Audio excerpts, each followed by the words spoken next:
Eh bien, bonsoir à tous et très heureux de nous retrouver ce soir pour cette soirée, cette conférence qui veut plus être aussi un échange parce que je pense qu'Olivier Bonassi compte effectivement sur cet échange avec vous.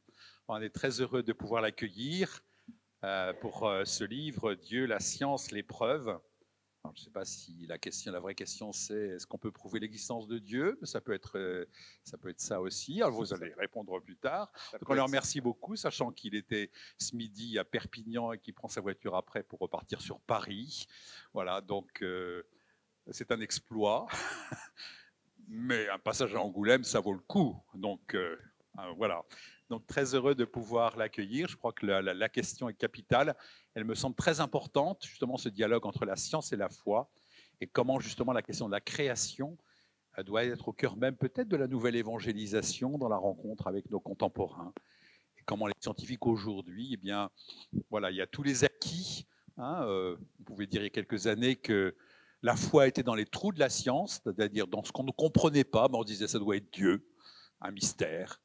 Mais en même temps, on se rend compte aujourd'hui que c'est aussi beaucoup dans ses acquis. C'est-à-dire plus la science avance, enfin je crois, plus nous avons des raisons de croire. Alors je ne sais pas, Olivier, comment vous allez nous présenter cela. Et merci, donc Olivier va peut-être se présenter. Vous êtes le fondateur aussi de Marie de Nazareth, cette association, fondateur aussi du groupe Aletheia, que vous recevez peut-être chaque jour, Hosanna. Enfin bon, peut-être compléter aussi votre présentation avant de se lancer sur le sujet. Merci en tout cas de votre présence. On l'applaudit, ça va nous encourager. Après.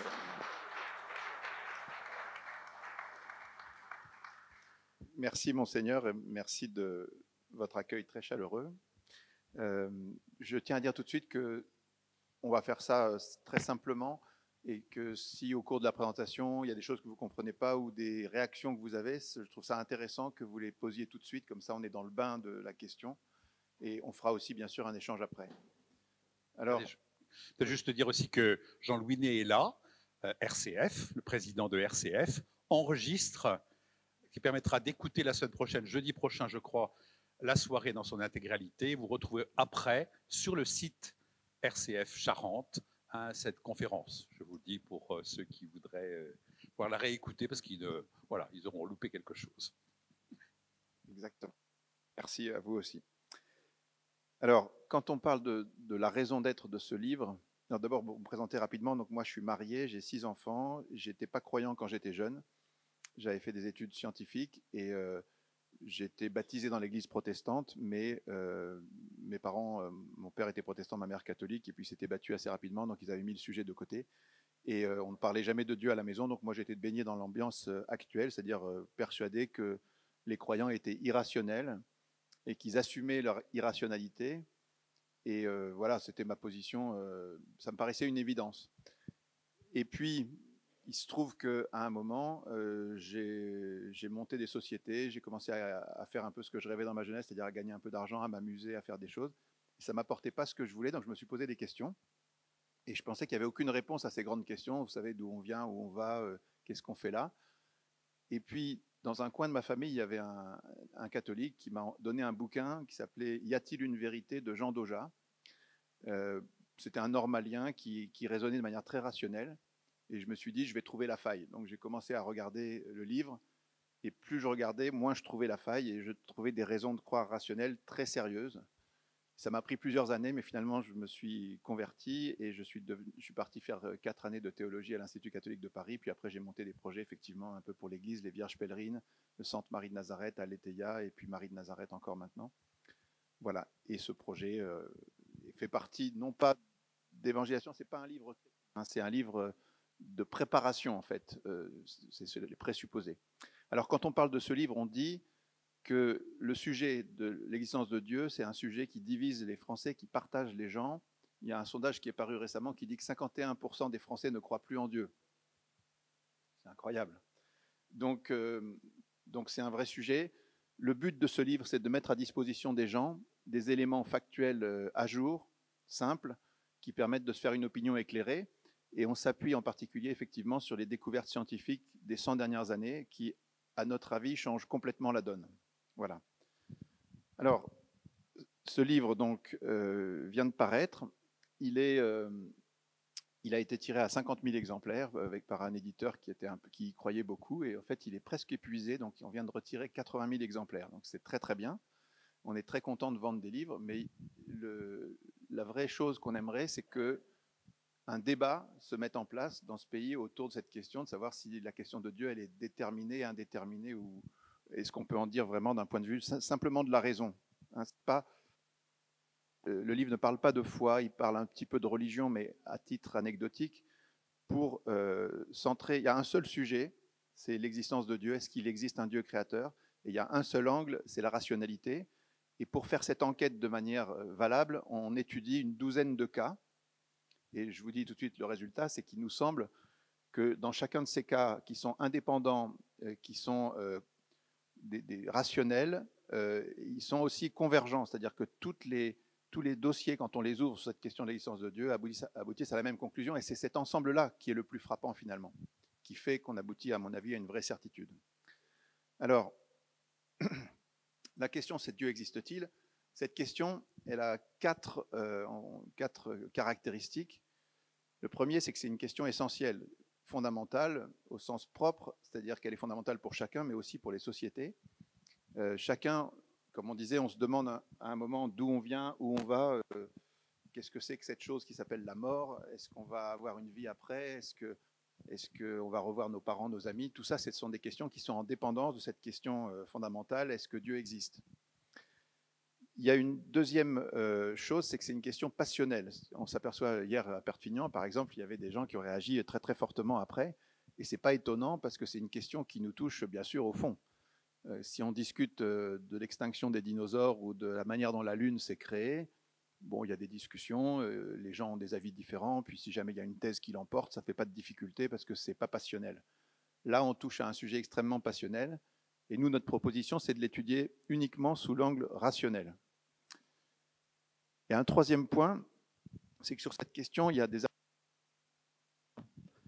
gens qui pensent que la science peut rien dire de Dieu, que la science s'occupe du comment et la religion du pourquoi, et que ce sont deux domaines complètement séparés. Il y a des gens qui pensent que si on prouvait que Dieu existe, ça serait terminé pour les religions. Enfin, il y a toutes sortes d'a priori, de préjugés, de positions, de principes. Et en fait, ce qu'on propose, nous, c'est de mettre tout ça de côté parce que la plupart de ces préjugés sont faux, mais ce n'est pas intéressant de le discuter théoriquement. Il vaut mieux ouvrir le dossier et regarder. Alors, quand on parle de ces a priori, voilà, je vous en dis quelques-uns. On nous parle aussi de concordisme, de foi et savoir qui sont antinomiques, que il y a Luc Ferry qui a dit que seul le diable demandait des preuves. Enfin, voilà, il y a des choses comme ça. Bon, si vous voulez, on y reviendra après, mais je pense que tous ces préjugés sont faux et qu'on peut le montrer, mais on le montre encore mieux quand on regarde le dossier dans le détail. Et puis derrière, la grande question, c'est est-ce que cette question de l'existence de Dieu, elle est indéterminée ou on peut se prononcer en certitude? Pourquoi est-ce qu'on peut penser qu'elle est indéterminée? C'est assez simple. Quand vous regardez le monde, vous voyez qu'il y a des tas de gens, il y a beaucoup de gens qui croient en Dieu, beaucoup de gens qui n'y croient pas. Il y a des gens très intelligents parmi ceux qui croient, des gens très intelligents parmi ceux qui ne croient pas. Et la grande question, c'est pourquoi est-ce que moi, avec mon petit cerveau, je vais pouvoir me déterminer de manière certaine sur un sujet qui est partagé? Alors, ça pose une question.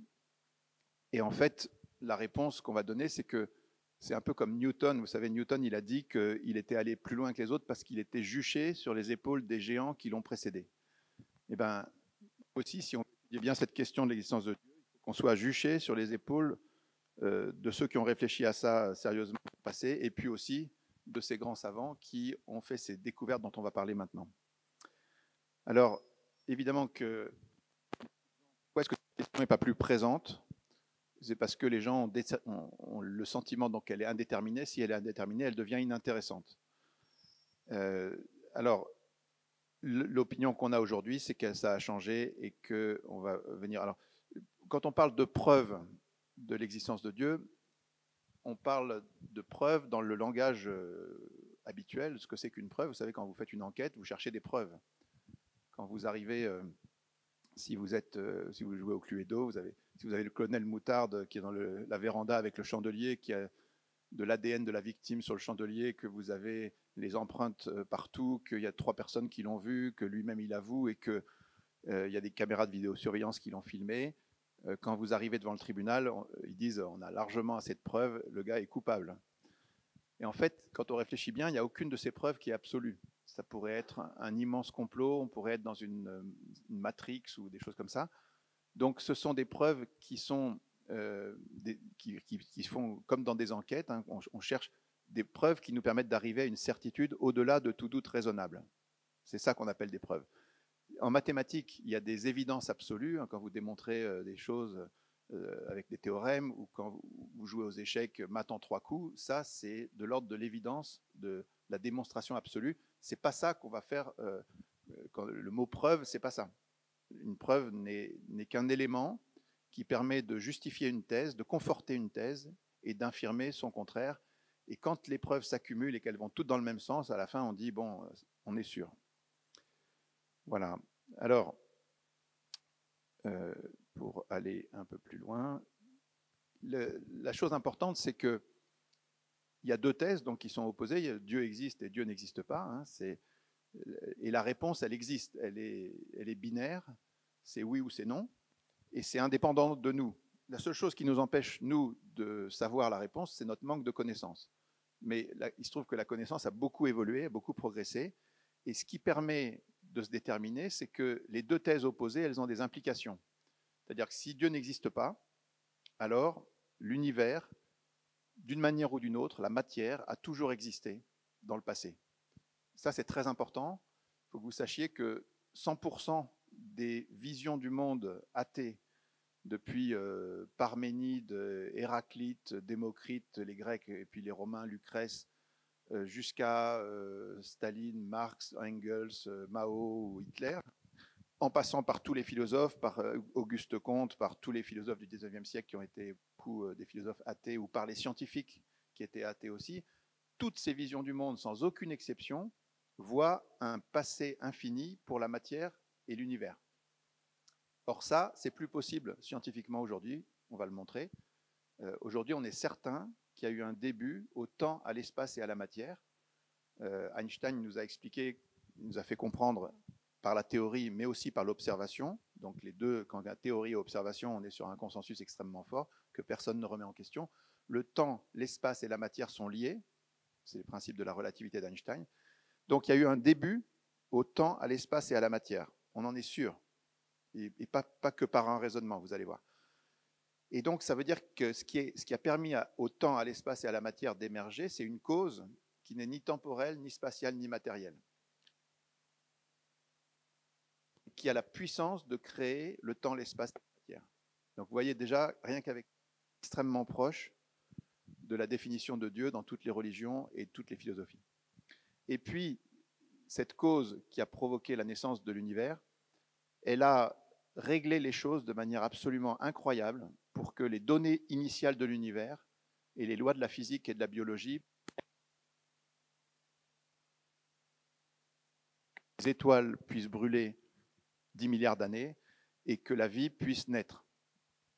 Donc ces 2 choses dont je vous parle, le début de l'univers et son réglage fin, ce sont des choses que personne ne savait il y a 100 ans.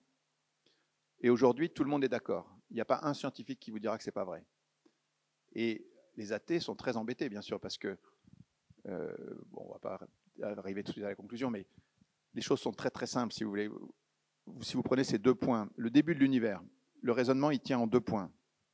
Le temps, l'espace et la matière ont eu un début. Il y a une cause qui n'est ni temporelle, ni spatiale, ni matérielle. Quand vous êtes athée, vous êtes obligé de contester un de ces 2 points. Alors, contester l'idée qu'il y a eu un début, c'est extrêmement compliqué. On va voir pourquoi. Alors, quelqu'un comme Stephen Hawking, qui veut être athée, il fait un raisonnement, il dit, voilà, finalement, simplement par la force de gravité, l'univers peut se créer tout seul à partir de rien. Et son collègue d'Oxford, lui il est de Cambridge, son collègue d'Oxford qui s'appelle John Lennox, il dit « Une absurdité reste une absurdité même quand elle est proférée par un scientifique mondialement connu ». Je trouve ça excellent parce que on voit que les athées, pour maintenir une position athée, sont obligés d'arriver à dire des choses qui font rire tout le monde. Voilà.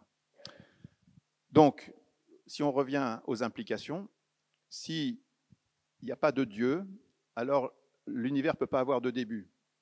L'univers doit être régi par le hasard, c'est le hasard qui mène tout.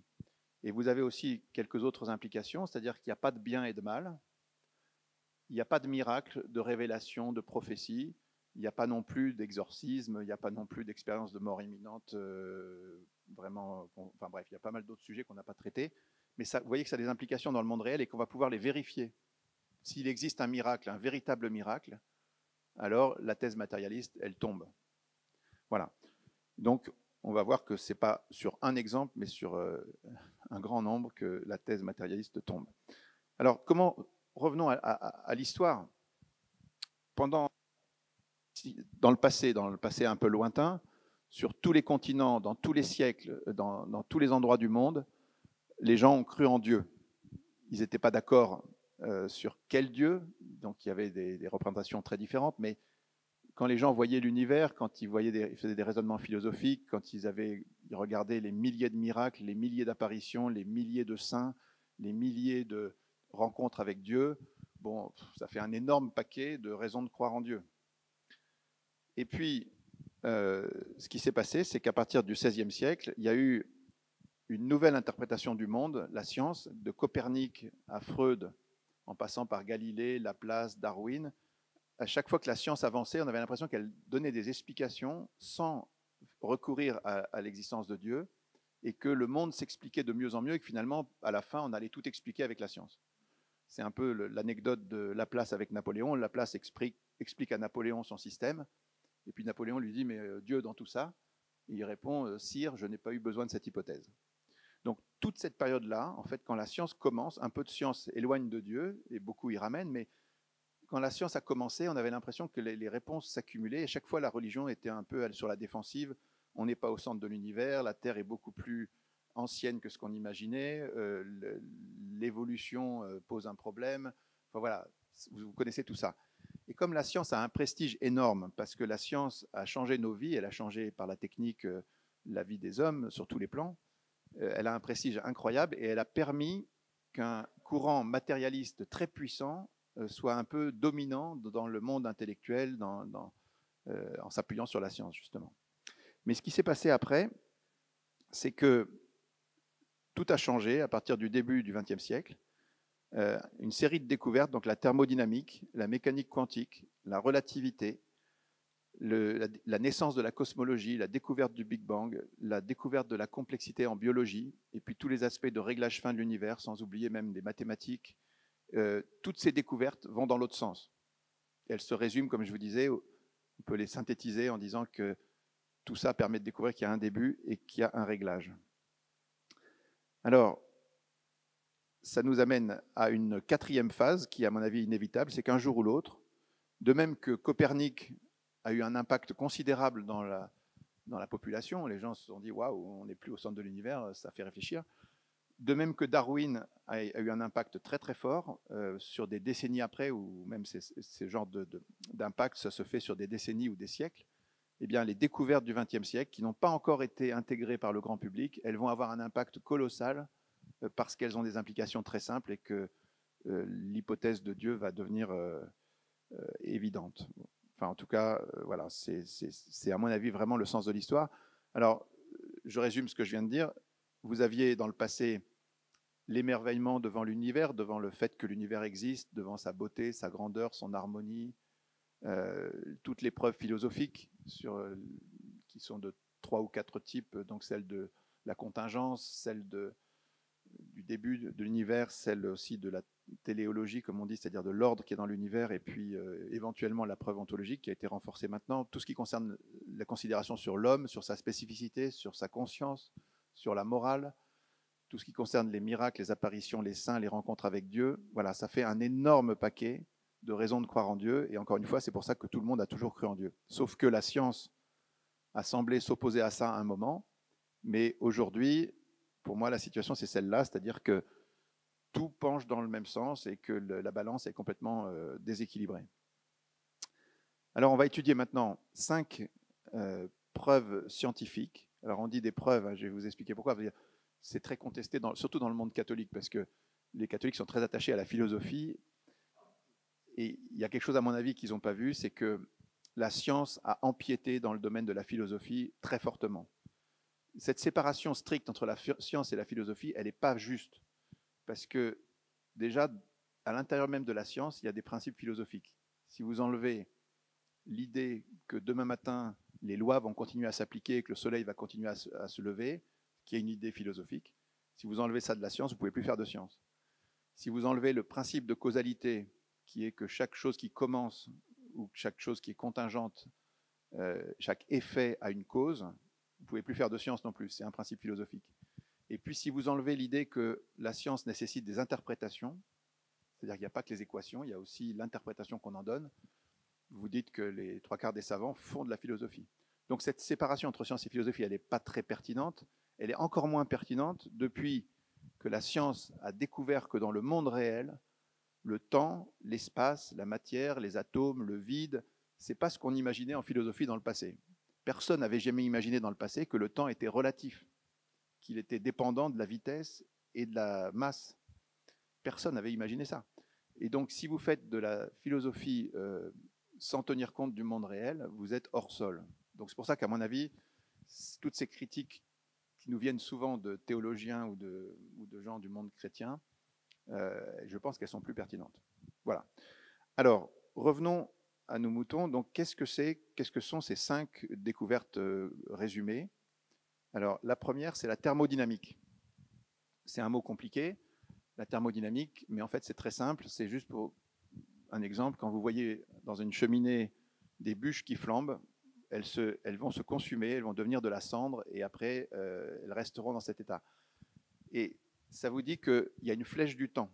C'est-à-dire que les processus, il y a un processus de dégradation de l'ordre. L'entropie, ça veut dire c'est la mesure du désordre. Et donc, on passe toujours dans le monde réel sans apport d'énergie dans un espace fermé. Vous passez toujours d'un ordre supérieur à un ordre inférieur. Il y a une dégradation de l'ordre.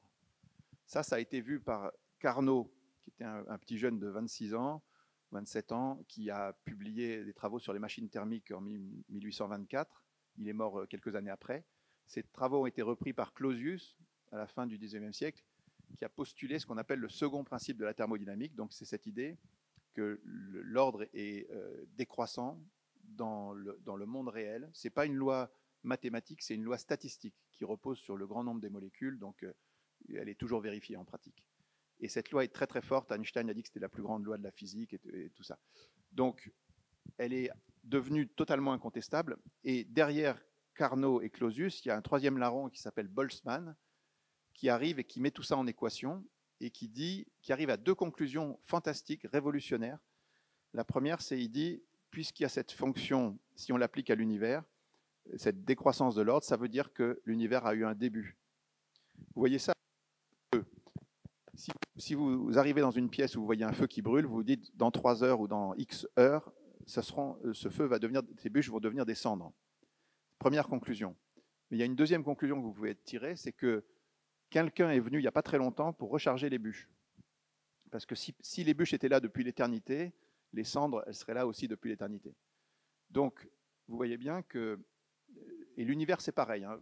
Le soleil, c'est juste... Les étoiles, ce sont juste à la place des bûches, c'est de l'hydrogène. C'est de l'hydrogène qui est brûlé en hélium. Donc, à chaque seconde qui passe dans le soleil, vous avez 620 millions de tonnes d'hydrogène qui sont transformées en 615 millions de tonnes d'hélium. Et les 5 millions de tonnes qui manquent, et ça devient de l'énergie qui rayonne, c'est pour ça que le soleil chauffe. Donc, si on résume, dans l'univers, on le sait aujourd'hui, tout l'hydrogène qui existe n'a pu être créé que dans les conditions de température et d'énergie des 3 premières minutes de l'hydrogène. Les noyaux ont été créés à ce moment-là. Et ensuite, le stock d'hydrogène décroît. Dans toutes les étoiles, on brûle de l'hydrogène et au bout d'un moment, les étoiles vont s'éteindre quand il n'y aura plus d'hydrogène. Le Soleil, il est là depuis 5 milliards d'années, il va encore durer 5 milliards ou à peu près. Et après, il n'y aura plus d'hydrogène, il va devenir une géante rouge, puis une naine blanche terminée. Et ça va être pareil pour toutes les étoiles de toutes les galaxies. Donc on sait que dans un certain nombre d'années, il n'y aura plus l'énergie qui permet la vie dans l'univers, que l'univers a une flèche du temps, et que donc toutes les visions cycliques, vous savez, l'éternel recommencement, ça ne marche pas. Aucun scientifique pourra vous dire que ça ne se passe pas comme ça, tout le monde est d'accord. Donc, la thermodynamique, Boltzmann nous dit, non seulement on est sûr, enfin, d'après ce principe, l'univers a un début, mais en plus, il était spécialement bien ordonné au début et l'ordre se dégrade après. Boltzmann arrive à ses conclusions. Tous les athées de l'époque, Ernst Mach, Ernst Haeckel, Svante Arrhenius, tout le monde lui tombe dessus, Poincaré même. Ils tous disent c'est n'importe quoi, c'est pas possible, ça voudrait dire que l'univers a un début, personne n'y croit. Et il va être persécuté, enfin un petit peu, il a aussi des problèmes psychologiques, il va se suicider en 1906. Et puis après, on ne parle plus de ça parce que ça paraît tellement énorme. À l'époque, tous les savants, tout le monde pense que soit on ne peut rien dire du début de l'univers, soit l'univers est stable, éternel, infini, tout le monde est d'accord. Einstein pense que l'univers est stable, éternel, infini. Et donc il vient après, Einstein, et il fait cette découverte fantastique que l'univers est courbé par les masses et que le temps est relatif. Voilà. Alors, encore une fois, les équations d'Einstein sont compliquées, les solutions des équations sont très compliquées, mais le principe est très simple, c'est que vous ne pouvez pas avoir le temps, l'espace et la matière indépendamment l'un des deux autres. Donc, il y a des philosophes, par exemple Kant, au début, il fait un bouquin qui s'appelle La critique de la raison pure, il fait des considérations pour expliquer que la raison peut prouver tout et son contraire. Et il commence par expliquer que dans sa première démonstration, on peut prouver à la fois qu'il y a un commencement au temps et on peut prouver que l'univers a toujours été là. Et quand il dit que l'univers a toujours été là, il explique que le monde a commencé au milieu d'un temps vide. Bon, bah ça, c'est plus possible aujourd'hui. Il n'y a pas d'univers qui commence au milieu d'un temps vide parce que dès que vous avez du temps, ça veut dire que vous avez de la matière et ça veut dire que vous avez de l'espace. C'est pas possible autrement. Vous voyez comment des pensées peuvent être corrigées par la science, des pensées philosophiques pourtant assez connues et reconnues. Bref. Après, Einstein fait donc des équations qui, pour la première fois, donc c'est sur la gravité, la relativité porte sur la gravité, et c'est des équations qui s'appliquent à l'ensemble de l'univers. Donc, il en déduit une équation dans laquelle il voit que l'univers, s'il ne rajoute pas une constante, ce qu'il a le droit de faire parce que c'est la dérivée de l'équation qui est importante, mais donc il rajoute une constante pour que l'univers soit stable. Mais un jeune russe brillant qui s'appelle Friedman, après, en 1922, donc Einstein c'est 1905-1915. En 1919, Einstein, la relativité d'Einstein est démontrée par Eddington qui observe une éclipse de soleil et la courbure des rayons des étoiles qui sont derrière le soleil, exactement comme Einstein l'avait prévu avec le chiffre exact qu'Einstein avait prévu par sa théorie.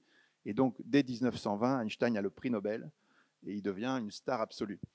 Et un petit jeune qui s'appelle Friedman reprend les équations d'Einstein, qui sont comprises par le nombre de personnes qui comprennent les équations d'Einstein à cette époque, il tient sur les doigts d'une main, mais lui c'est un génie, et il reprend tout ça et il dit, il y a un truc qui ne va pas, vous avez fait une faute, parce que de toute manière vous avez rajouté une constante cosmologique, mais même si vous la rajoutez, l'univers est instable, un peu comme un stylo que vous mettez sur la pointe, ça ne peut pas rester en équilibre. Ça part dans un sens ou dans l'autre. Et donc il publie un article en juin 1922 dans la revue de physique allemande en disant l'univers a sans doute commencé comme un point et il est en expansion. Einstein répond c'est n'importe quoi, vous avez fait une erreur de calcul. Et lui, il tombe des nues et il essaie de reparler à Einstein, mais il n'y arrive pas. Finalement, il y a un ami entre eux qui fait la liaison. Et il va réussir à expliquer à Einstein qu'il n'a pas fait de faute de calcul. Et Einstein dit oui, c'est vrai, il n'y a pas d'erreur. Il se rétracte. Et il dit, bon, ça ouvre des nouveaux champs de recherche. Et plus tard, il dira que c'était la plus grande erreur de sa vie. Einstein. Donc, derrière derrière Friedman, il y a l'abbé Lemaître, qui est un grand physicien, docteur du MIT, qui comprend vraiment aussi bien que Friedman, et même peut-être mieux par certains côtés, les mêmes équations, il fait les mêmes conclusions sans connaître Friedman. Et puis, en 1929, Hubble, dans le télescope du Mont Palomar, visualise les galaxies qui s'éloignent d'autant plus vite qu'elles sont loin.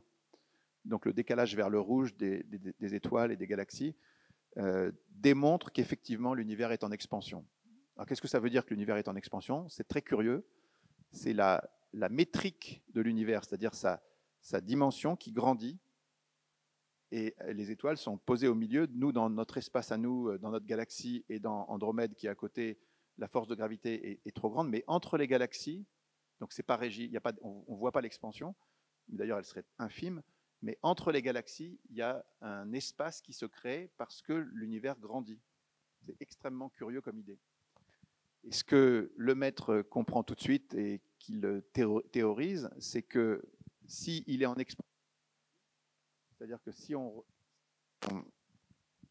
rembobine le film dans l'autre sens, au début, il devait être tout petit. Et il parle d'un atome primitif, exactement comme l'avait fait Friedman. Et là, tout le monde lui tombe dessus, personne ne peut imaginer ça. Et d'ailleurs, c'est compréhensible, parce que imaginez que tout l'univers, toutes les galaxies, il y a 200 milliards de galaxies avec chacune plusieurs centaines de milliards d'étoiles, tout ça tenait en un point qui est 10 milliards de fois plus petit qu'un atome d'hydrogène, avec une température gigantesque de 10 puissance 32 degrés et une énergie très très grande aussi, 10 puissance 19 gigaélectronvolts. Donc tout ça, c'est invraisemblable. Et donc personne n'y croit. Einstein mourra sans croire au Big Bang. Et puis, dans la suite, il y a un grand savant russe qui était disciple de Friedman et qui a réussi à se sauver, parce que figurez-vous que... Attendez, je vais vous montrer un petit peu ça avant. Voilà. Friedman, quand il théorise qu'il y a un début à l'univers, le régime soviétique ne peut pas admettre ça, parce que s'il y a un début à l'univers, ça veut dire qu'il y a un Dieu. Et le régime matérialiste, athée, communiste ne veut pas entendre parler de ça. Et donc, tous les disciples de Friedman vont être soit exilés, soit mis au goulag, soit fusillés, torturés ou persécutés. C'est impressionnant et on a fait un chapitre entièrement là-dessus. C'est vraiment à lire, parce qu'on voit comment les gens ont réagi à tout ça. Donc, celui qui arrive à s'en tirer, le seul qui arrive à s'en tirer, c'est Gamow. Il part aux États-Unis et puis il reprend tout ça et il calcule que si jamais ça s'est passé comme le disent les équations d'Einstein, alors au bout de 380 000 ans, la densité de l'univers initial a baissé et la lumière peut s'échapper. Avant, les photons étaient prisonniers, un peu comme dans un brouillard, ils ne pouvaient pas aller en ligne droite. Mais au bout de 380 000 ans, ils iraient en ligne droite parce que la densité a diminué. Et à cette époque, l'univers est 1000 fois plus petit qu'aujourd'hui et la température est à peu près de 3000 degrés. Donc il dit, pour être cohérent, aujourd'hui, la température résiduelle, c'est-à-dire le rayonnement, le premier rayonnement qu'a émis l'univers, devrait être perçu à un rayonnement de 3 degrés Kelvin. Et il fait ce texte avec ses collègues Hermann et Alpher, et finalement, personne n'y croit. Ils sont obligés de partir dans l'industrie automobile, aller faire autre chose, parce que... Bon. Jusqu'à ce qu'arrive Robert Wilson, c'est celui qui a fait la préface de notre livre, c'est celui qui a découvert le rayonnement de fond cosmologique, qui est la preuve du Big Bang. En 1964, il était en train de manipuler des grandes antennes près du Connecticut, et il observe un bruit de fond qui vient de toutes les directions, et il est très étonné, il ne comprend pas ce que c'est, et jusqu'à côté de lui, il y a Princeton, où Robert Dicke, qui est un grand savant, essayait quand même de chercher ce que Gamow avait prédit. Et finalement, ils se rencontrent, et c'est la découverte qui vaudra donc le prix Nobel. C'est exactement ça, le rayonnement est à 2,72 degrés Kelvin, et on le découvre. C'est très impressionnant, ça veut dire que dans tous les coins de l'espace, vous avez des photons. Dans chaque centimètre cube, il y a 411 photons qui datent du début de l'univers et qu'on peut toucher du doigt aujourd'hui, qui n'ont pas vieilli, parce qu'ils vont à la vitesse de la lumière. Bref. Donc, cette découverte du rayonnement de fond que Gamow avait prévu, et une deuxième découverte qui est très importante, c'est que dans la théorie d'Einstein et les équations qu'on a fait tourner avec le maître Friedman et Gamow, dans les 3 premières minutes de l'univers, se crée l'hydrogène, l'hélium et quelques traces de gaz rares qui sont le lithium, le beryllium et le... Je sais plus quel, bon bref. Et il y a 75% d'hydrogène et 25% d'hélium, et le reste, ce sont des traces. Eh bien, dans les observations qu'on fait dans les années 60, les premières étoiles de l'univers, celles qui sont les plus loin, ont exactement cette abondance de gaz. Donc les deux modélisations théoriques correspondent parfaitement aux observations, et à partir de là, tous les scientifiques disent que le Big Bang est exact, et depuis, il n'y a que des confirmations. Vous ne trouverez aucun grand scientifique aujourd'hui dans le monde qui vous dit que le Big Bang n'a pas eu lieu. C'est un consensus absolu. Alors, donc tout ça est très frappant. L'univers s'est développé un peu comme nous. Vous savez, on est commencé par une cellule. Il y a une sorte de programme qui fait qu'à Après le Big Bang, il y a eu la formation des quarks, des photons d'abord, les quarks, ensuite les noyaux, après les noyaux des atomes légers, puis un truc qui se déploie un peu comme un programme. C'est vraiment très impressionnant.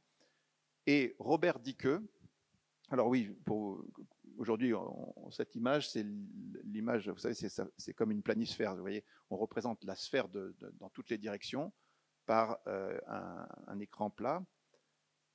Donc ça, c'est la représentation de tous les rayonnements qui nous viennent de tous les coins de l'espace. Et ce qui est très frappant, c'est que, exactement comme l'avait prévu la théorie, la température, elle est entre 2,72 548 Kelvin et 549. Si ce n'était pas ça, si au lieu d'être 548, c'était 546 et 60 de l'autre côté, l'univers ne pourrait pas exister. Ce réglage est totalement fou. Et c'est un exemple de réglage fin absolument sidérant qui permet que les étoiles, les galaxies puissent exister, qu'il n'y ait pas des trous noirs ou du gaz uniquement. Voilà. Alors, ce genre de réglage, le premier qui trouve ça, c'est Robert Dicke qui, reprenant encore une fois ces équations, trouve par ses calculs que un instant après le Big Bang, la vitesse d'expansion de l'univers, elle a un chiffre extrêmement précis. Et si vous changez le 15e chiffre après la virgule, dans un sens ou dans l'autre, on n'est plus là pour en parler. Et le gars tombe de sa chaise, il dit qu'est-ce que c'est que cette chose? Et puis dans les années qui vont suivre, tout le monde fait les mêmes constatations. Et si vous voyez que si vous laissez tomber un objet, il tombe avec la force de gravité. La force de gravité, elle est déterminée par une constante G qui vaut 6,67 430. Si à la place de 430, c'est 431 ou 429, les étoiles qui dépendent d'un équilibre entre la force de gravité et la puissance de la fission nucléaire qui fait une force dans l'autre sens, c'est cet équilibre-là qui maintient l'étoile pendant 10 milliards d'années pour le Soleil. Si vous changez ces réglages, le Soleil, au lieu de brûler 10 milliards d'années, il va brûler 3 ans. Donc c'est fini pour la vie. Donc vous voyez que les scientifiques, on parle des scientifiques contemporains, il y a je ne sais plus à quelle page, 193 je crois, les scientifiques, c'est la constante qui est la mieux réglée, c'est ce qu'on appelle la constante cosmologique qui finalement existe, elle est réglée à la 120e décimale. Et les scientifiques athées, les plus athées, quand ils décrivent ça, ils sont obligés d'employer le mot miracle. Ils disent c'est quelque chose de miraculeux, on ne comprend pas. Donc, l'univers repose sur une trentaine de nombres qui sont des nombres, la masse du proton, la masse de l'électron, la vitesse de la lumière, enfin, vous voyez, des nombres qui ont des chiffres. Et si vous changez quoi que ce soit de tout ça, tout se dérègle. On le sait parce que, avec les ordinateurs extrêmement puissants aujourd'hui et les équations, on est capable de modéliser l'univers. Et si on change un petit pouillème d'une des constantes, eh ben, l'univers, il évolue en quelque chose qui ne donne pas la possibilité que des étoiles existent et que la vie existe. Donc, on représente ça sous forme c'est un peu comme le Parthénon, ça repose sur des colonnes, et si vous en enlevez une, tout s'écroule. On dit aussi que c'est un peu comme si vous voulez faire décoller l'univers, c'est comme vous faites décoller un avion, vous avez 30 cadrans devant vous, vous devez régler chaque cadran sur exactement la bonne valeur, à des fois au 10 millième ou au 100 millième ou au 100 millionième, et si vous ne faites pas ça, l'avion ne décolle pas. Alors, quelle est l'explication? Est-ce que ça peut être le hasard? Non, c'est sûr que non. Alors, l'explication des athées, c'est que peut-être qu'il y a une infinité d'univers, ou alors une infinité, voilà. Sauf que l'infini, ça n'existe pas en physique. Il faut savoir ça. L'infini, c'est une notion mathématique qui a été étudiée de manière brillante par Cantor au XIXe siècle. Assez rapidement derrière, le grand mathématicien Hilbert fait des paradoxes par rapport si l'infini existait dans le monde réel, un infini réel, il y aurait des contradictions et des absurdités. Donc il dit, ça n'existe pas, évidemment, dans le monde réel.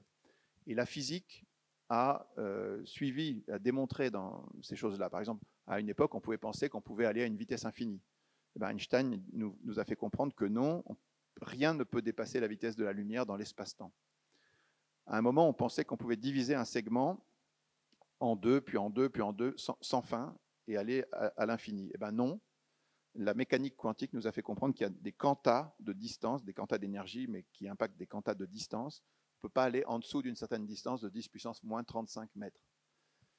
On pensait qu'il pouvait y avoir un temps infini dans le passé, enfin c'était la conviction de la plupart des savants, dont Einstein. En fait, ça, c'est pas possible. Et la science l'a montré par la thermodynamique, la cosmologie avec des théorèmes. Alors, ce n'est pas forcément le Big Bang qui est le début de l'univers. Hein. On appelle le Big Bang une singularité parce que tout converge vers un point infime où les équations deviennent infinies ou égales à zéro. Et on ne sait pas ce qui se passe au moment du Big Bang. Mais peut-être qu'avant, il y avait d'autres Big Bang. Mais il y a des théorèmes très robustes en cosmologie qui nous disent que s'il y avait d'autres Big Bang avant, il ne peut pas y en avoir un nombre infini. Donc, dans tous les cas, il y a un début absolu à tout ça. Ça, c'est de la cosmologie qui rejoint la thermodynamique.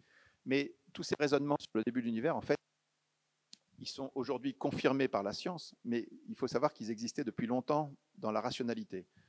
En fait, les philosophes grecs, en particulier Aristote, lui, il pensait que l'univers, il n'avait pas trop réfléchi à ça, il pensait que l'univers était là depuis toujours et qu'il était éternel. Et un de ses commentateurs, qui s'appelle Philopon, au VIe siècle, il réfléchit là-dessus et il se dit non, un infini dans le passé, c'est pas possible. Et cette idée-là sera reprise par les penseurs musulmans au Moyen-Âge, par Saint Bonaventure aussi. Et ils affirment qu'effectivement, un infini dans le passé n'est pas possible. C'est très facile à comprendre.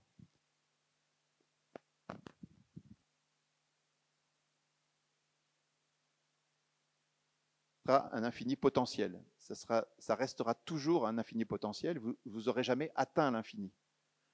Ben pour la même raison qu'en partant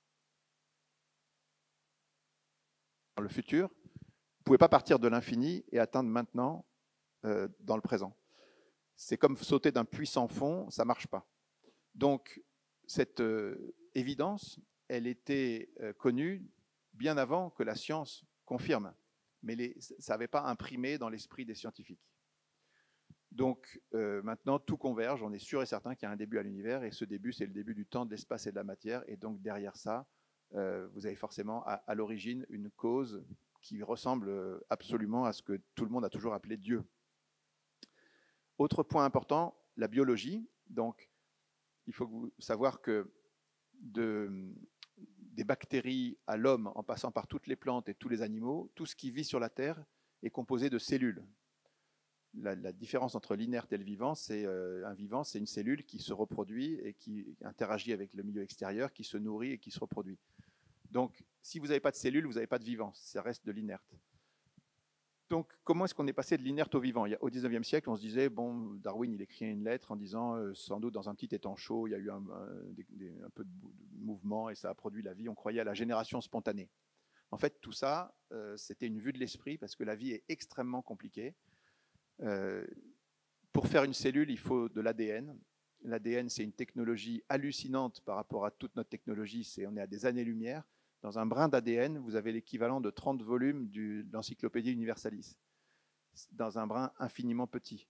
Tout le monde s'arrache les cheveux pour comprendre comment ça peut marcher. Or, ce langage-là, qui est extrêmement complexe, vous parlez de Brunor, là, il nous a fait comprendre ça, l'ADN est né il y a 3,5 milliards d'années, tout beau, tout neuf, parfait, et il code tout le vivant, sans aucune exception. Comment est-ce qu'il a pu sortir? Première question. Deuxième question, il ne faut pas que, pour faire une cellule, il ne faut pas que de l'ADN, il faut aussi le ribosome, il faut aussi 200 types de protéines différentes. Une protéine, c'est un ensemble d'acides aminés, et pour qu'elle fonctionne, il faut qu'elle soit dans le bon ordre. Il faut que les acides aminés soient dans le bon ordre, pour que ça soit une protéine qui code et qui a une fonction bien précise.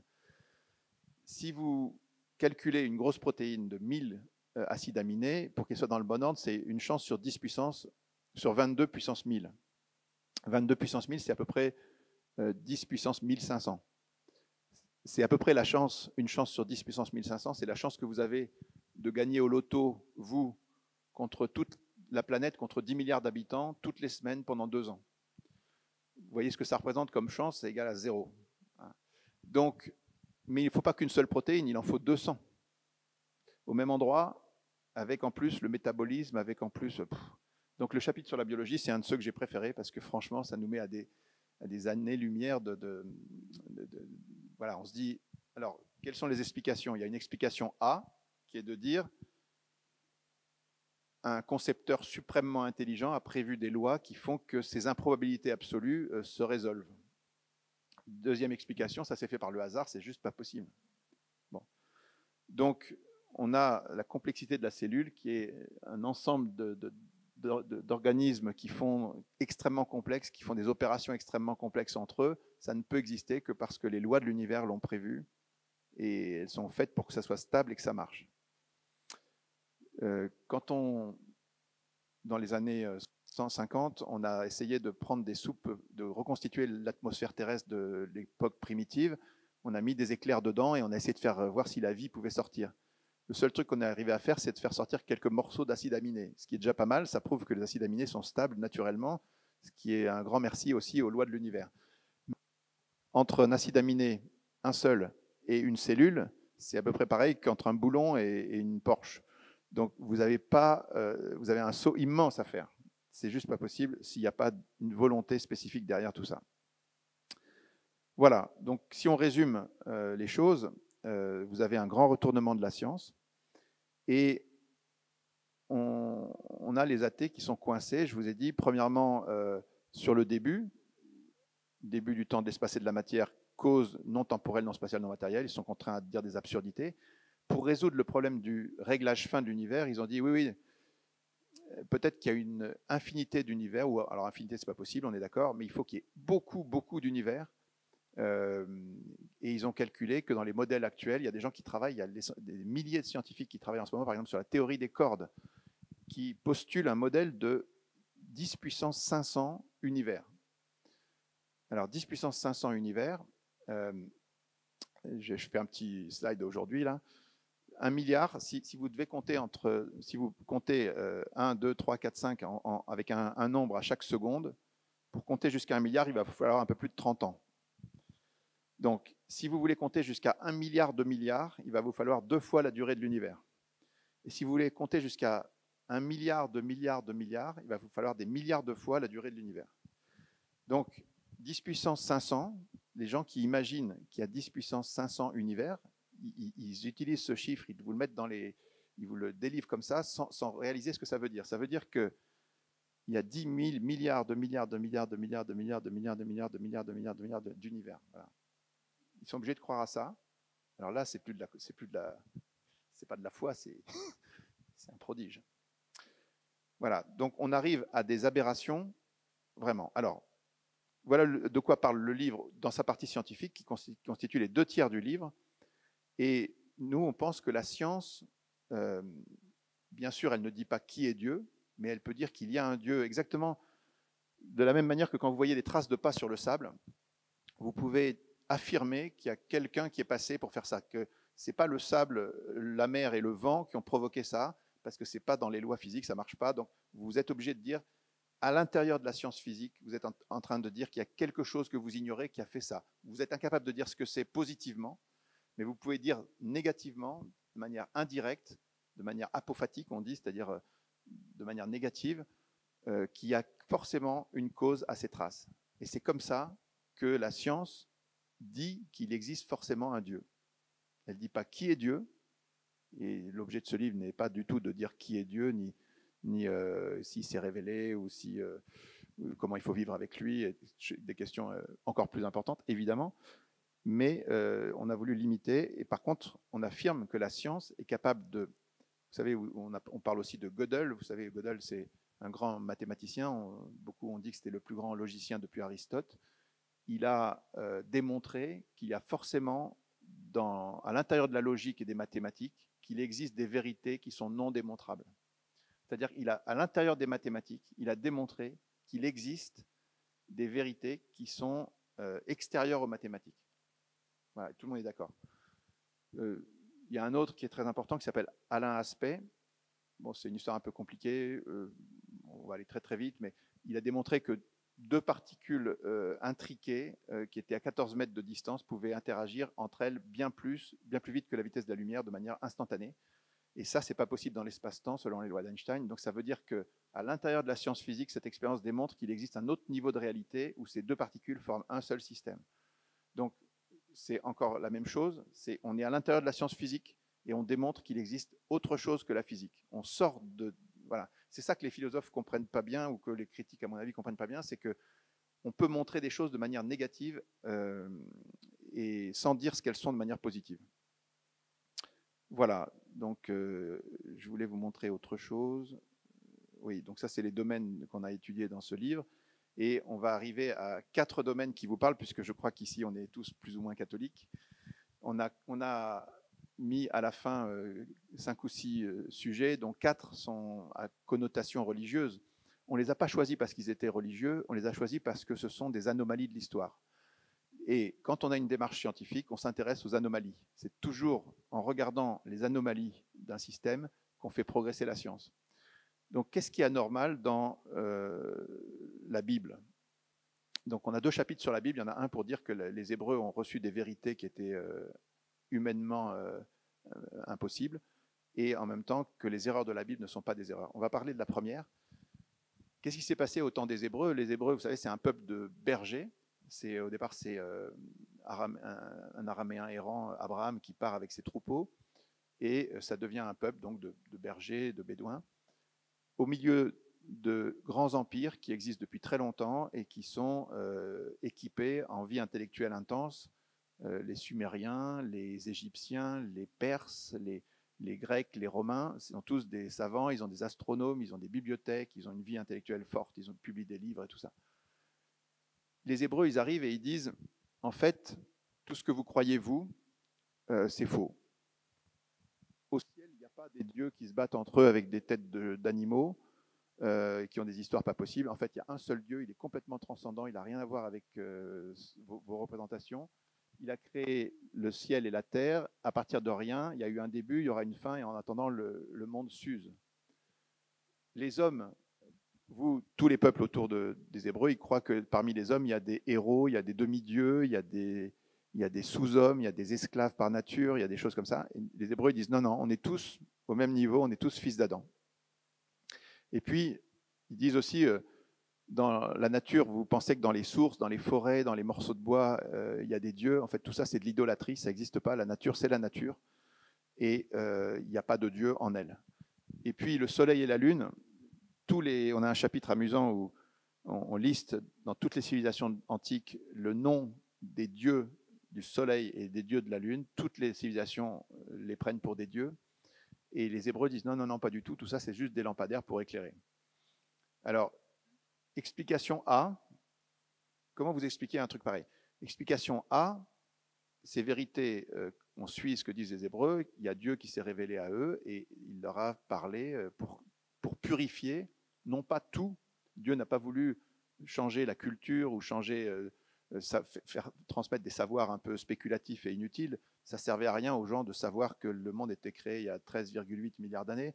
Il n'y avait même pas le mot milliard à l'époque, donc ils ne savaient pas ce que ça représentait rien pour eux. Par contre, avoir une relation juste avec Dieu, avec son prochain et avec la nature, ça c'est important pour vivre bien. Donc Dieu a purifié tout ça. Alors, explication 1, les Hébreux disent, voilà, Dieu nous a expliqué ça pour qu'on vive bien en relation avec lui. C'est cohérent. Explication B, est-ce que c'est un énorme coup de bol qui a fait que les Hébreux ont osé prétendre devant tout le monde que tout le monde avait faux et qu'ils avaient raison? Juste, ça ne tient pas debout. Première chose. Deuxième chose, le peuple hébreu lui-même, qui est un petit peuple, qui est le seul descendant du monde antique, le seul peuple qui reste du monde antique.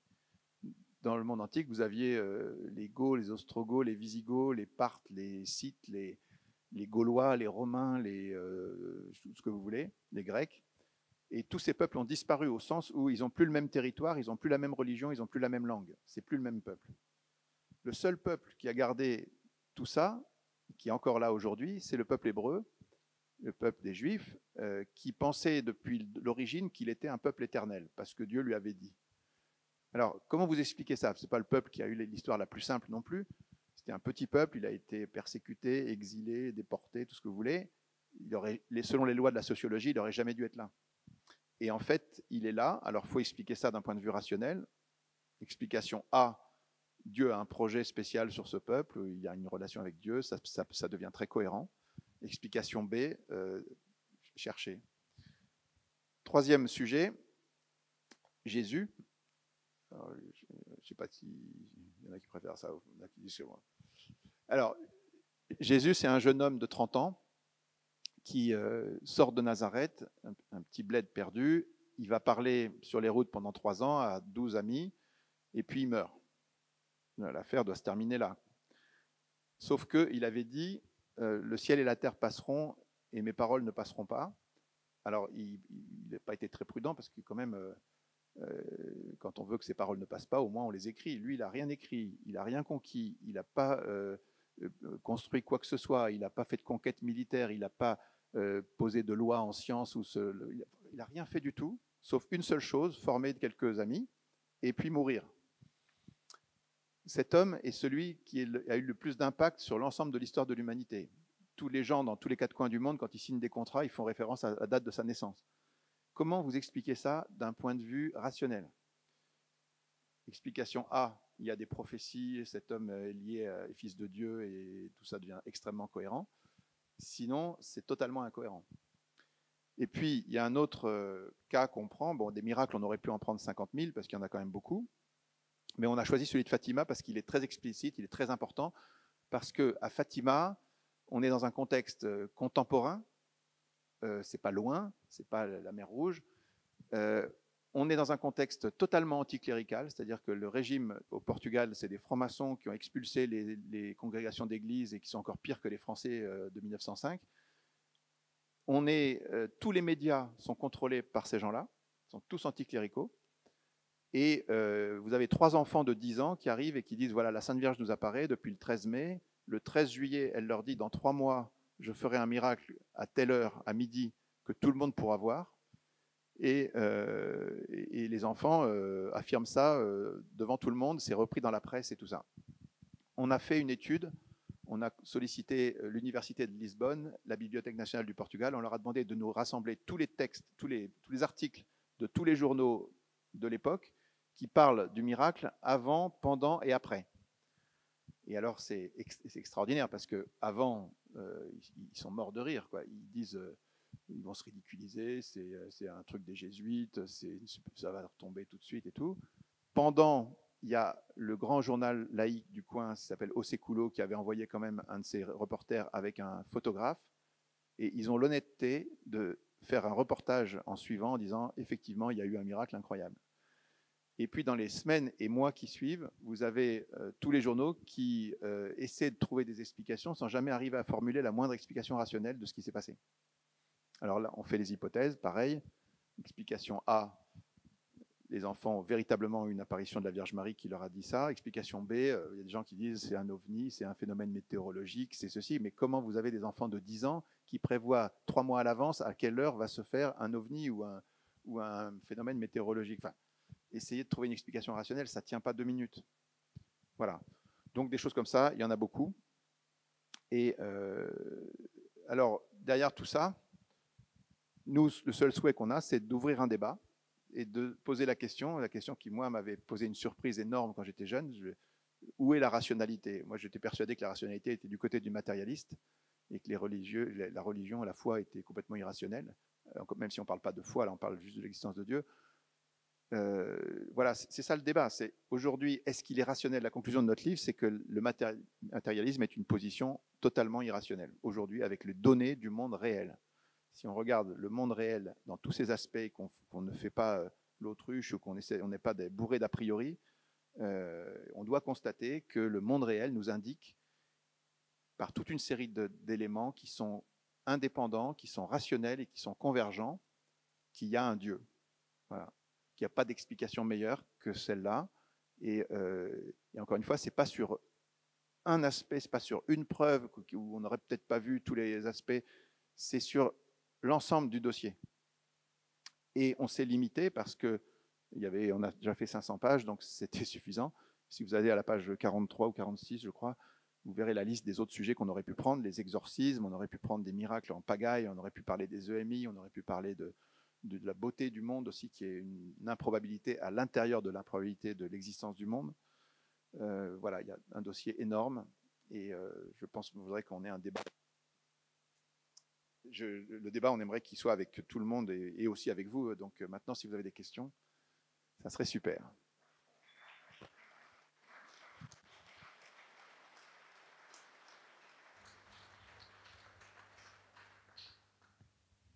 Est-ce qu'on est dans les temps? On a commencé...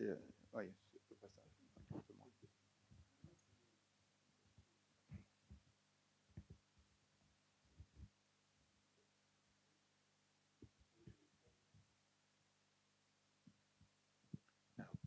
première question.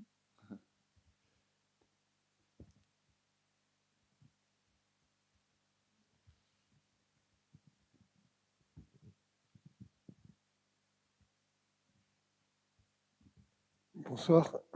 J'ai lu votre livre et je vous remercie parce que ça faisait longtemps que j'attendais un livre comme celui-ci. Tout simplement parce que moi j'ai toujours eu la conviction que Dieu ne pouvait qu'exister sans être capable de le démontrer aussi bien que vous le démontrez. Face à cette magnifique démonstration que vous faites, j'aimerais savoir, selon vous, comment vous expliquez qu'autant de gens peuvent toujours nier l'existence du Dieu, d'un Dieu ou d'une puissance créatrice pour créer notre univers. Alors, comment ça se fait effectivement que même parmi les scientifiques, il y a quand même une majorité de non-croyants, sauf aux États-Unis où c'est vrai que c'est une question. Alors, la première réponse, c'est que c'est une question passionnelle. C'est-à-dire qu'on essaie de nous d'appliquer, si on regarde d'un point de vue rationnel, les choses sont claires, mais cette question, elle est passionnelle, parce que si vous admettez que Dieu existe, eh ben, ça veut dire, si vous l'admettez à vous-même, ça veut dire que vous devez peut-être changer votre vie, peut-être voir plein de choses autrement. Ça a énormément de conséquences et vous n'avez pas envie. Il y a une phrase extraordinaire d'un savant. Michel-Yves Bolloré aime beaucoup cette phrase, il la cite tout le temps, mais on a un chapitre où il y a 100 citations de grands savants qui sont assez amusantes. Et je vais le retrouver, c'est la citation numéro 41. Voilà.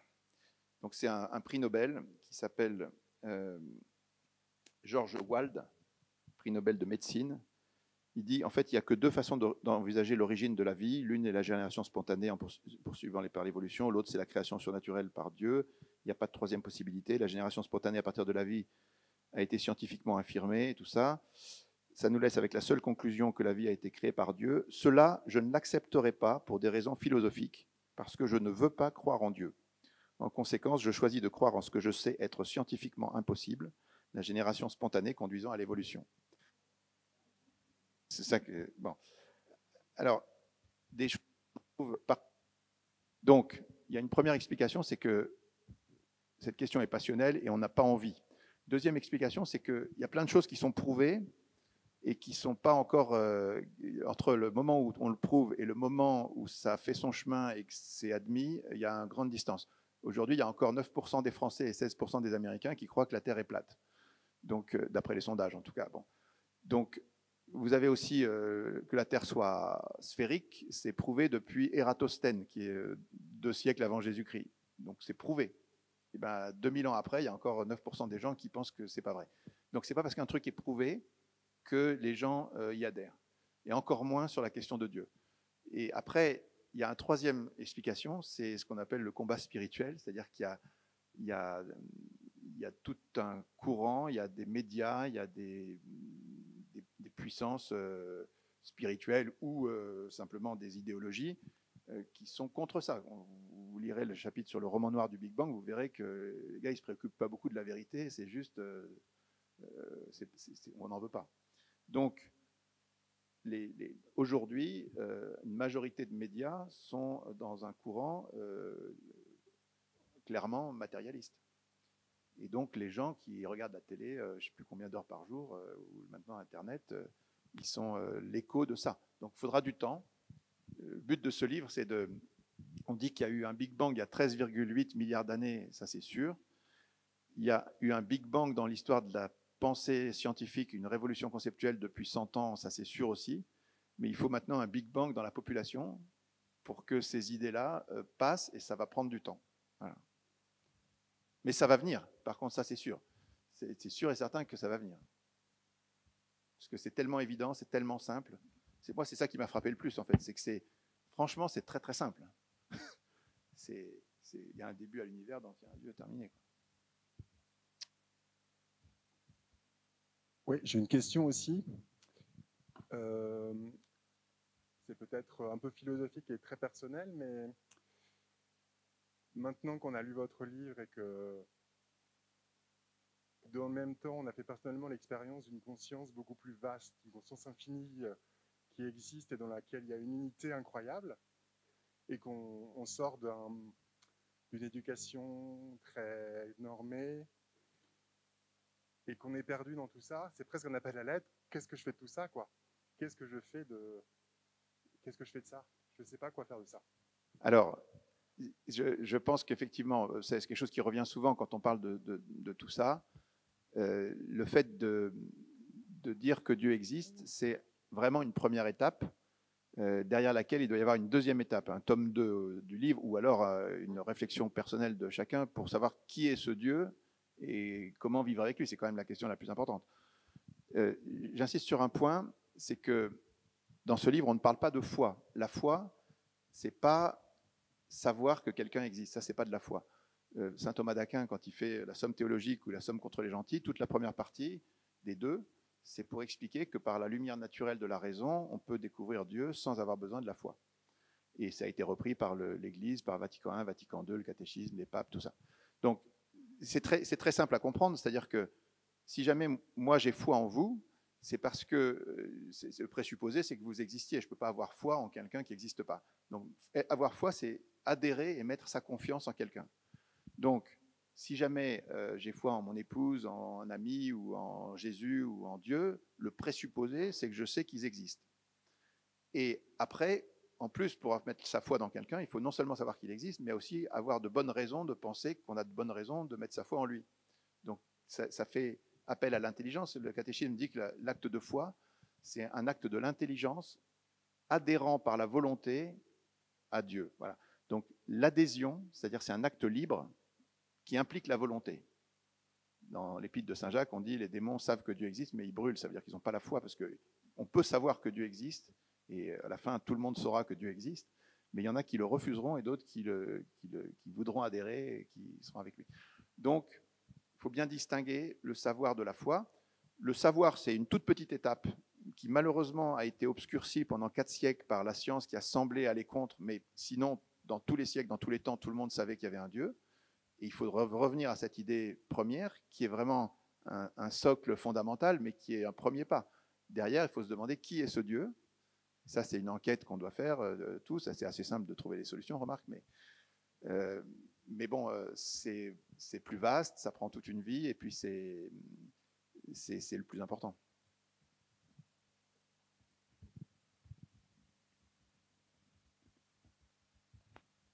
Oui, bonsoir. J'ai pas lu, moi, votre livre, donc je ne vais pas commenter. J'ai eu le droit qu'à cette soirée.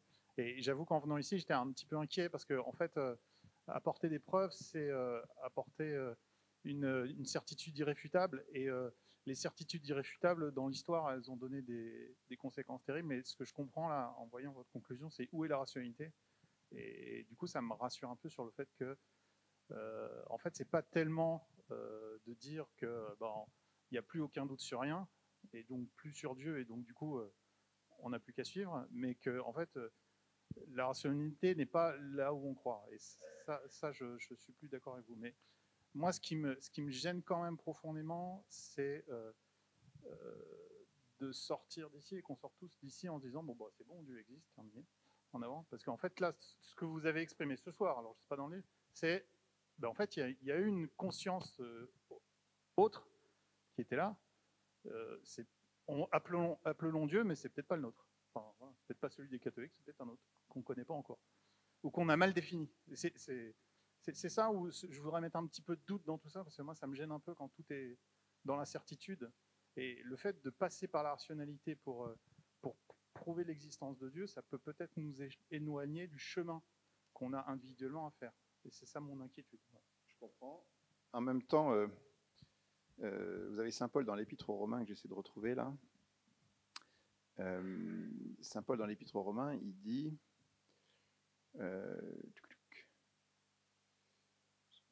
voilà.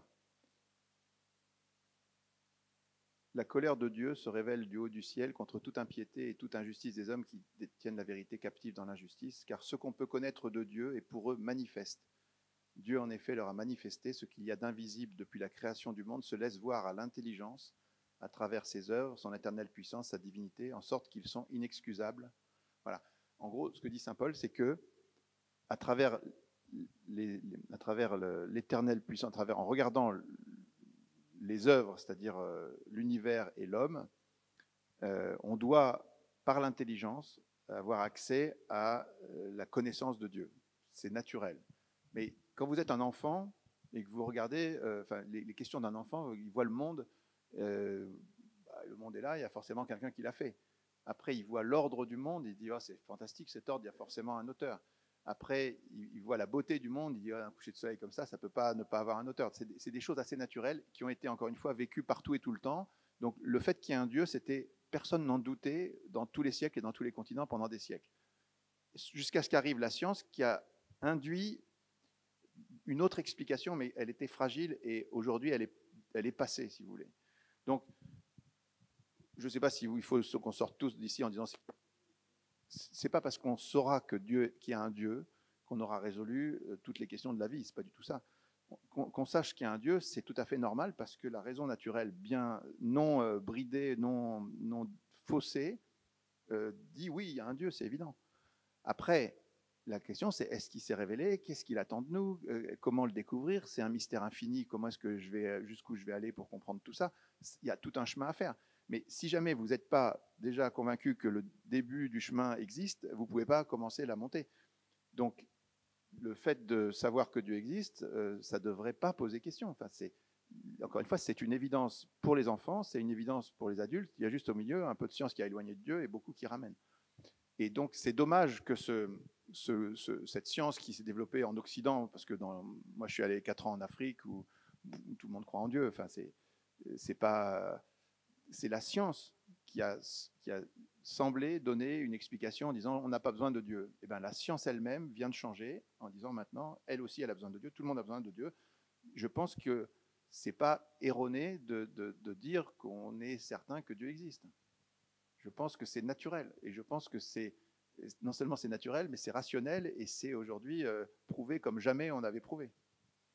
Donc je ne dis pas que ça va changer du jour au lendemain nos sociétés, les convictions des uns et des autres. Je dis simplement que voilà, il faut prendre ça en compte.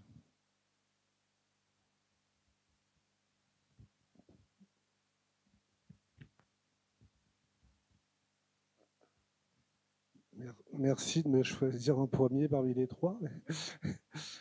Je voulais vous vous remercier pour tout ce que vous faites et notamment compléter ce qu'a dit Monseigneur tout à l'heure sur le mail quotidien d'Aletheia, parce que moi je suis abonné déjà depuis au moins 20 ans à Une Minute pour Marie, qui m'a beaucoup aidé dans mon cheminement personnel. Vous nous avez fait un petit peu part du vôtre.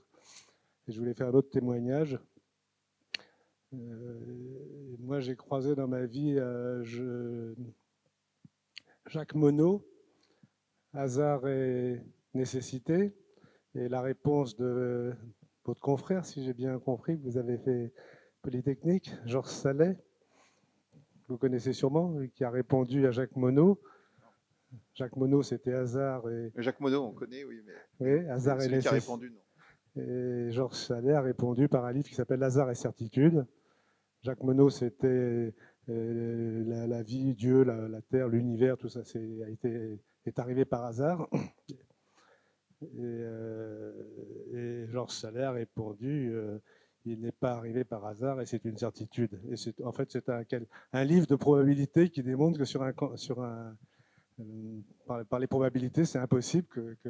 Donc, c'est une autre preuve scientifique. Et puis, un autre témoignage dans mon cheminement aussi, c'était de découvrir, puisque j'ai eu l'occasion de travailler avec la FDA, donc la Food and Drug Administration, où il faut constituer des dossiers et donc apporter des preuves. Et j'ai découvert, et j'ai pas étudié, j'ai pas été plus loin que de découvrir cette chose, mais vous le savez peut-être, que preuve en américain, ça se dit evidence. Alors, on a fait le livre en version anglaise. Et effectivement, le titre, c'est God, Science, Evidence. Et non pas proof. Voilà. Juste pour rebondir sur ce que vous disiez sur les probabilités, il y a un moment intéressant. Il y a le chef de file un petit peu des athées du monde, qui s'appelle Richard Dawkins. Il a fait un livre qui s'appelle Pour en finir avec Dieu. Et il dit exactement comme nous, il dit Dieu est une hypothèse scientifique sur le monde, on peut l'analyser en fonction des interactions qu'il y a entre les deux thèses et le monde réel.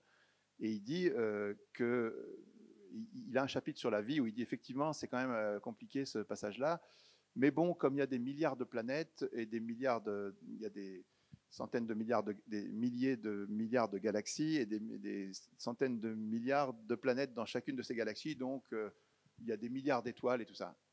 Oui, sauf qu'il fait une faute de raisonnement, parce que s'il y a des 10 puissance 20, mettons, planètes, on ne parle pas du tout de ça pour la vie, c'est 10 puissance 340 000 le chiffre dont on parle. Moi, je vous ai montré ce que c'était 10 puissance 500. Vous voyez que c'est comme s'il y avait zéro, quoi. C'est pas du tout le même ordre de grandeur. Donc, son raisonnement est totalement faux. Voilà. Je suis prêt à en parler. Qui veut?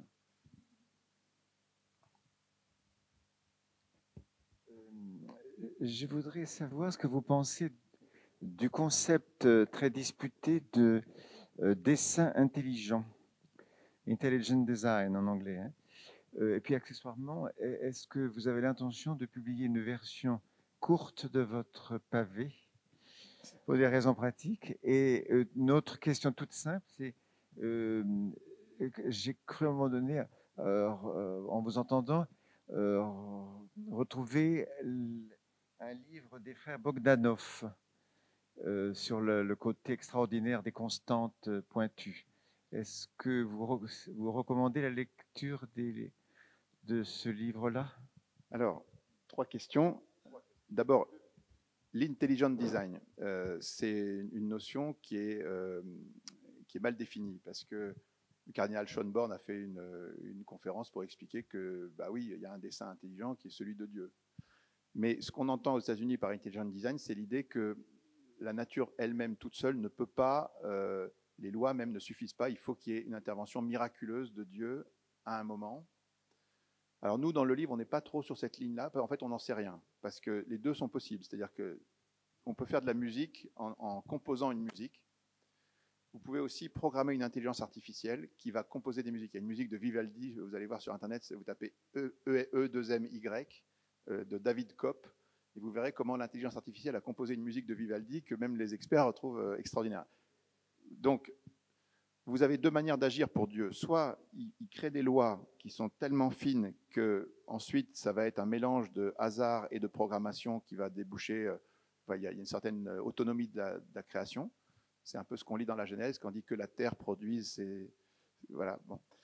Ou alors vous dites qu'il a fallu une intervention miraculeuse de Dieu. Alors, dans le sens de l'intervention miraculeuse de Dieu, il y a quand même un truc amusant. C'est ça, on l'a pas mis dans le livre parce que Michel ne voulait pas. C'est lui qui a à la fin corrigé. Mais dans la Bible, il y a un mot qui s'appelle bara. Bara, en hébreu, ça veut dire créer, mais créer directement de la part de Dieu. Donc les premiers mots de la Bible, c'est Bereshit bara Elohim, ça veut dire au commencement, Dieu créa, donc le ciel, la terre, tout ça. Il y a un deuxième endroit dans la Genèse où c'est utilisé, le mot bara, c'est quand Dieu créa les grands monstres marins et tout ce qui grouille dans les eaux. Et puis, il y a un troisième lieu, c'est Dieu créa l'homme, et à l'image de Dieu, il le créa, homme et femme, il le créa. Et donc, c'est très intéressant parce que les 3 endroits où la science bute aujourd'hui, c'est comment est-ce qu'on passe de rien au temps, à l'espace et à la matière, comment est-ce qu'on passe de l'inerte au vivant, et comment est-ce qu'on passe de la spécificité humaine, quoi, en quelque sorte. Comment est-ce qu'on passe la conscience humaine avec sa grande spécificité. Donc on peut, voilà, après, nous on n'a pas voulu rentrer là-dedans. Ce qu'on a dit simplement, c'est qu'il y a un principe anthropique physique qui est extraordinaire parce que les 30 constantes ont été extrêmement bien réglées. On est dans des ordres de grandeur de 10 puissance, une chance sur 10 puissance 60. Vous savez l'histoire de Van Tuan, là, on tire une flèche à l'autre bout de l'univers, il faut toucher une cible de 1 cm². C'est impossible, mais c'est l'ordre de grandeur. Il y a un principe nous on a dit, il y a un principe anthropique de la biologie qui est largement supérieur, encore plus extraordinaire. On n'est plus sur 10 puissance 60, on est sur 10 puissance 340 000. C'est-à-dire c'est des trucs invraisemblables. Et donc voilà, ça laisse ouverte la possibilité que Dieu ait agi dans des lois ultra fines, ou alors qu'il ait agi de manière miraculeuse, ou alors même il y a une autre solution. Vous savez que la mécanique quantique est relative et probabiliste, c'est-à-dire que au niveau le plus élémentaire, on ne sait jamais où est une particule et quelle va être la matérialisation d'un électron quand on le mesure. Ou, voilà. Donc il y a moyen il y a un ami qui s'appelle Antoine Suarez, qui est un grand spécialiste. Il a appelé ça les anges quantiques qui décident ce qu'ils veulent sur les particules élémentaires et qui peuvent faire varier l'histoire avec la théorie du chaos qui fait que l'effet papillon, vous savez, un tout petit effet permet un grand changement après. Bon, on ne se prononce pas là-dessus, c'est très difficile de trancher. Ce que je veux simplement dire, c'est que l'intelligent design, c'est des gens qui disent qu'il y a forcément un miracle de Dieu, et à mon avis, ce n'est pas forcément la seule solution. L'autre question que vous posiez, c'était la version courte. Ça, ce n'est pas prévu pour l'instant. Et puis les frères Bogdanov, on les aime beaucoup, ils nous ont aidés et ils vont nous aider de plus en plus dans la promotion du livre. Moi, j'ai beaucoup d'affection pour eux, ils sont formidables. En même temps, ils ont dit des fois des trucs un peu limites. Ce n'est pas des scientifiques reconnus, ce sont des vulgarisateurs, comme nous. D'ailleurs, moi, je ne suis pas un scientifique, je suis un scientifique de formation, mais pas... Mais ce que je veux dire, c'est que le bouquin qu'ils ont fait, le premier, c'est Dieu et la science, en 91 avec Jean Guiton, et après, ils en ont fait plein d'autres, La fin du hasard, Le visage de Dieu, tout ça. Ce sont d'excellents livres qui disent des choses parfaitement vraies et qui sont, aux États-Unis, extrêmement communs. Des livres comme ça, il y en sort tous les mois aux États-Unis. En France, non. Mais voilà, leur discours, comme le nôtre d'ailleurs, n'est pas très original, si vous voulez. Le mois dernier, il y a un livre aux États-Unis qui est sorti qui s'appelle Le retour de l'hypothèse Dieu, 3 découvertes scientifiques qui changent tout, c'est à peu près les mêmes. Hein. Donc, il n'y a rien d'original, on n'invente rien, on raconte juste une vague, un changement qui est en train de se faire, on surfe sur une vague en quelque sorte, et d'autres le font aussi très bien. Voilà. Brunor le fait aussi à sa manière, je ne sais pas si certains connaissent les BD de Brunor, vous êtes à Angoulême, donc les BD vous devez connaître. Voilà. Il y a plein de gens qui font ça.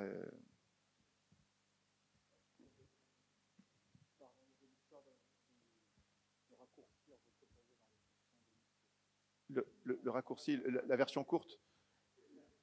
Oui, non, pour l'instant, l'éditeur, il ne veut pas. Voilà. Il faut d'abord bien vendre la version longue, et ensuite on verra. Il y a Sapiens qui a fait 12 millions de ventes, donc on en est très très loin. Mais ils viennent de sortir une version BD de Sapiens avec Harari. Là. On verra peut-être, mais c'était 7 ans après la sortie du livre. Alors, je voudrais d'abord préciser que je suis croyant, mais que je suis quand même extrêmement sceptique sur votre démonstration. Et je partage assez l'avis qui a été avancé tout à l'heure. J'aime beaucoup mieux la foi par adhésion que la foi par démonstration. Alors, dans votre démonstration, ce que vous démontrez, c'est que l'univers n'est pas le tout. Il y a autre chose que l'univers. Mais qu'est-ce qui démontre que cette autre chose est Dieu? Vous savez, quand saint Thomas d'Aquin fait sa première partie, il a 5 voies pour démontrer, démonstrati, hein, l'existence de Dieu, probati, prouver l'existence de Dieu. Et à la fin, donc, il fait des raisonnements, et à la fin, il dit, donc, il y a un être qui est cause première de tous les êtres, et c'est cet être que tous appellent Dieu. En fait, on définit Dieu par ses fonctions, c'est-à-dire par le fait qu'il a tout créé à partir de rien, qu'il est indépendant et transcendant par rapport à l'univers, qu'il est un esprit intelligent et tout ça. Donc, toutes ces choses-là, après, on l'appelle Dieu, c'est ce que font la religion et la philosophie depuis toujours. C'est un mot. Quel Dieu, comment, c'est une autre question. S'il y a une révélation, c'est plus simple, évidemment, pour répondre à tout ça. Donc, moi, je n'ai pas de problème avec le fait de dire qu'on va jusqu'à que la démonstration de l'existence de Dieu existe. C'était la position de saint Thomas, c'est la position de l'Église catholique depuis toujours, sans aucun doute. Hein. Et vous disiez, vous aimez mieux la foi par adhésion, mais bien sûr, la foi, c'est une adhésion, c'est pas autre chose. C'est pas pour autant que saint Thomas, il a bien parlé de la foi comme une adhésion, c'est sa définition. La foi est une adhésion. Ça n'empêche que la question de l'existence de Dieu, elle ne relève pas de la foi. Elle relève de la raison. Et c'est très intéressant, il y a un passage dans l'évangile de Jean, quand Thomas a raté la première rencontre avec Jésus ressuscité. Donc tout le monde lui dit, on l'a vu, c'est formidable. Et lui, il dit, moi, pas question, je ne croirai pas, tant que je ne mettrai pas ma main dans son côté, mes mains dans ses clous. Jésus, 8 jours après, Thomas vient voir, mets ta main là, ton truc ici. Donc là, Jésus donne des preuves de sa résurrection, c'est des preuves. Et qu'est-ce qu'il lui dit? Il lui dit maintenant, ne sois plus incrédule, sois croyant. Alors si vous prenez la foi comme étant la connaissance de l'existence de quelqu'un, cette phrase est totalement incohérente. Parce que la certitude que Jésus il l'a. Jésus n'a pas lui demandé est-ce que je suis là? Je suis là. Il ne lui demande pas ça. Il lui dit est-ce que tu veux me faire confiance maintenant et adhérer à moi pour toujours? C'est ça qu'il lui dit. Donc il faut bien distinguer la connaissance de Dieu de la foi. Évidemment que la foi, c'est plus important. Bien sûr, c'est là où l'être humain est pleinement lui-même, choisissant librement Dieu. Parce que moi, il y a 2 ou 3 trucs qui m'ont troublé en faisant avec mes enfants, parce qu'on discute beaucoup avec mes enfants. Il y avait la question de l'infiniment grand et de l'infiniment petit. Quand vous réalisez ce que c'est que l'univers, c'est hallucinant. Si vous comptez 1 millimètre égale 1000 ans, 1000 ans, c'est une durée pour nous invraisemblable. Ça veut dire que si vous faites 1 mètre, si vous faites un pas d'1 mètre, c'est 1 million d'années. Et si vous voulez voir ce que c'est que la durée de l'univers, vous êtes obligé de marcher. Imaginez que vous fassiez un pas à chaque seconde. Vous marchez comme ça pendant 4 heures et vous faites 13 kilomètres. Et voilà, donc on est complètement abasourdi devant les durées de l'univers, par exemple. Donc on se sent tout petit. Et ce qui m'a plu, c'est le Pascal qui dit, en fait, l'univers, il y a l'infiniment grand, l'infiniment petit, mais tout ça, c'est du sable. Un seul être pensant, il est supérieur parce que c'est d'un autre ordre.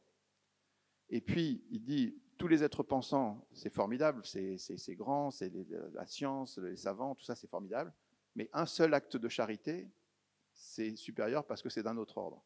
Donc, qu'est-ce qui est précieux pour Dieu dans cet univers immense qui est juste une scène de théâtre dans laquelle on passe et on va partir? C'est en fait les actes d'amour qui vont pouvoir être faits au milieu de tout ça. Donc, je pense que quand on regarde les choses comme ça relativise l'infiniment grand, l'infiniment petit, le décor et donc l'acte d'amour qu'est la foi. La foi, c'est un acte d'amour. Il y a des choses c'est bien plus précieux, c'est ça que Dieu recherche.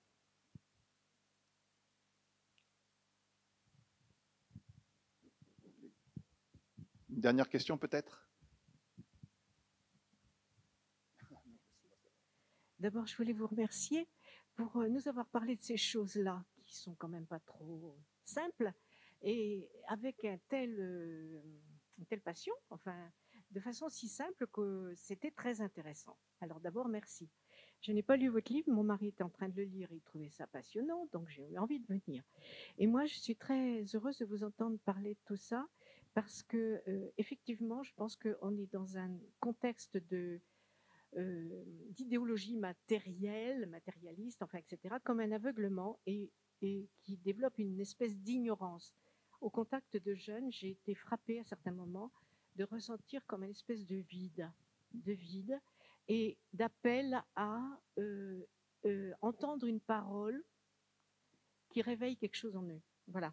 Et ce que je sens aussi aujourd'hui, c'est qu'il y a une soif de spiritualité. Alors, il me semble bien qu'il y a quelqu'un qui a dit le 21e siècle sera religieux. Je dirais, est-ce que c'est religieux ou spirituel ou ne sera pas? Enfin, voilà. Et donc, en vous entendant, eh bien, pendant tout un temps, en fait, la science semblait venir contrecarrer la foi et la rendre suspecte. Et là, il semblerait que la science vient au secours presque de la foi. Enfin, en tout cas, en donnant une connaissance qui est le premier palier pour sortir de l'ignorance et pouvoir faire un deuxième pas qui est celui de la foi ou de l'adhésion.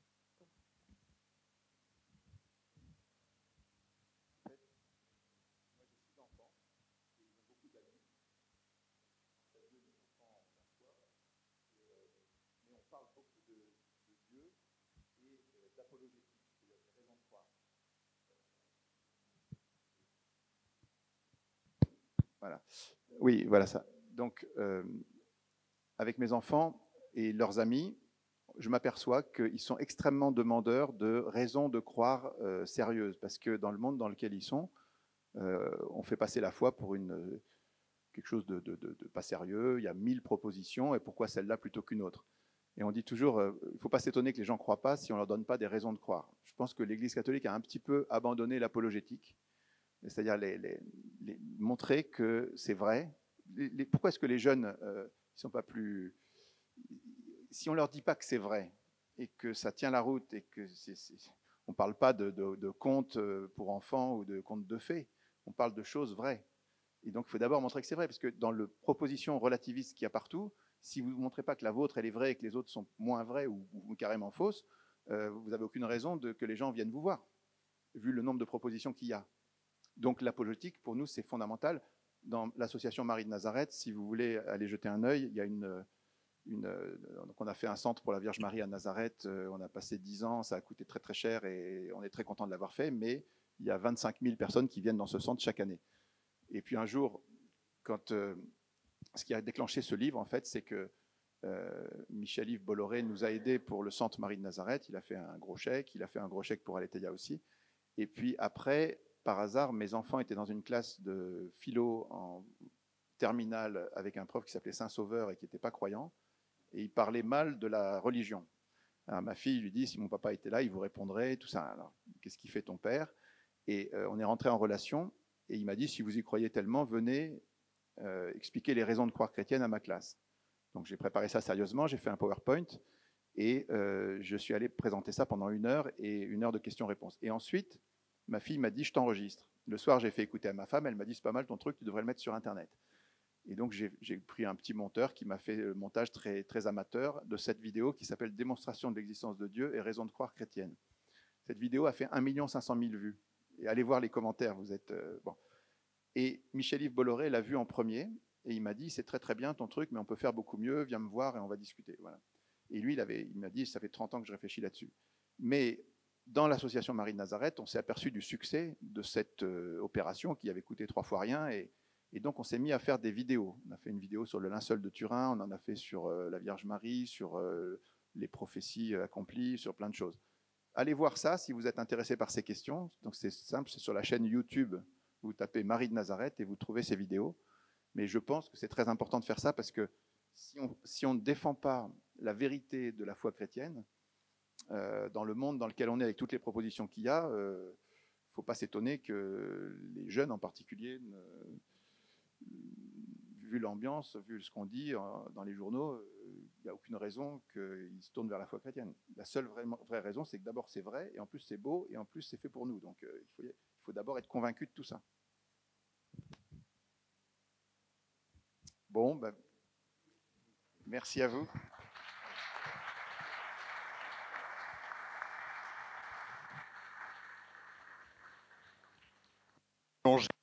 Mais je pense que voilà, on va aller se reposer et surtout vous permettre de rejoindre Paris ce soir en voiture. Donc on ne veut pas prolonger davantage.